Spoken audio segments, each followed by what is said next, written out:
Buenas tardes. Hoy les voy a hablar sobre los estados de la materia y cómo afectan a diversas sustancias.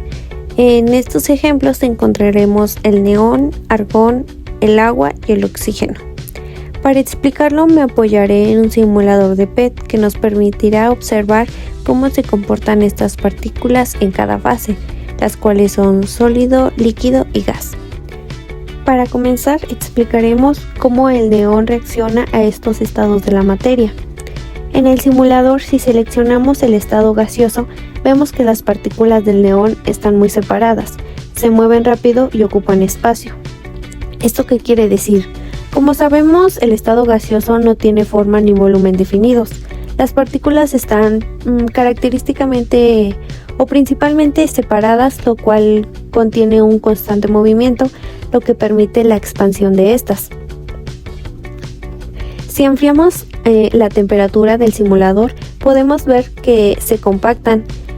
Al pasar el estado líquido, las partículas siguen juntas, pero aún con movimiento. Si enfriamos aún más, se vuelven sólidos con partículas ordenadas. ¿Por qué sucede esto? Como sabemos, el líquido tiene un volumen definido, igual forma variables y tiene partículas movibles con cohesión que presentan fluidez, viscosidad y tensión. Por otro lado, el sólido forma un volumen definido o, como podría decirse, partículas juntas que no permiten el movimiento. Se presenta el oxígeno. En el simulador, en el estado gaseoso, se ve como las partículas del oxígeno se mueven rápidamente, expandiéndose por todo el espacio. Como expliqué anteriormente, es característico de este punto o de este estado de la materia, lo que explica el papel vital de la respiración y combustión que puede llegar a tener el oxígeno. Al enfriarlo se condensa y se conoce como un líquido azul, con partículas más cercanas que pueden ser utilizadas en la medicina o incluso en la utilización de cohetes. En el estado sólido se observa cómo las moléculas se ordenan en un cristal azulado. Esto es característico igual del estado sólido, como hablé anteriormente.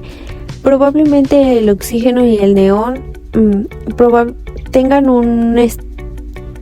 una diferencia de grados centígrados o de temperatura en el que pueden llegar a tener este tipo de reacción, pero el cual sigue siendo el mismo objetivo o el mismo resultado que se puede llegar a encontrar dentro de esta reacción. Otro que podemos encontrar es el agua. El agua es uno de los ejemplos más fáciles en los cuales vas a encontrar en la vida cotidiana o incluso en el simulador. En el sólido, como conocemos, es el hielo, ya que son partículas que están juntas en una estructura ordenada, menos densa, lo que hace que flote. En el estado líquido, las moléculas se deslizan entre sí, manteniendo volumen, pero sin una forma propia. En gas, como conocemos, es el vapor. Las moléculas están muy separadas y en constante movimiento, lo cual permite expandirse en el área o podría decirse en el espacio en el que se puede llegar a encontrar. Argón, igual que con el neón, sus partículas son como gas, se mueven libres y no tienen una forma definida. En el simulador, al enfriarlo, se observa cómo pasa a líquido y se utiliza en criogenia. En sólido, las partículas se inmovilizan formando una red ordenada. Gracias al simulador de PET podemos visualizar cómo cambian las sustancias en diferentes fases. El neón y el argón muestran la utilidad e iluminación criogénica y en plasma. El oxígeno, como sabemos, es esencial en la vida cotidiana. Cambia de gas a líquido o igual puede llegarse a presentar en plasma con aplicaciones tecnológicas. El agua es nuestro ejemplo más cotidiano, ya que nos permite entender perfectamente los cambios de estado que se pueden presentar en otras sustancias o en otros reactivos que podemos llegar a encontrar igualmente en la vida cotidiana. Así, los estados de materia no todos son teoría, sino que fenómenos que podemos observar, explicar y aplicar en la vida cotidiana, gracias a las herramientas con PET. y muchas gracias por su atención.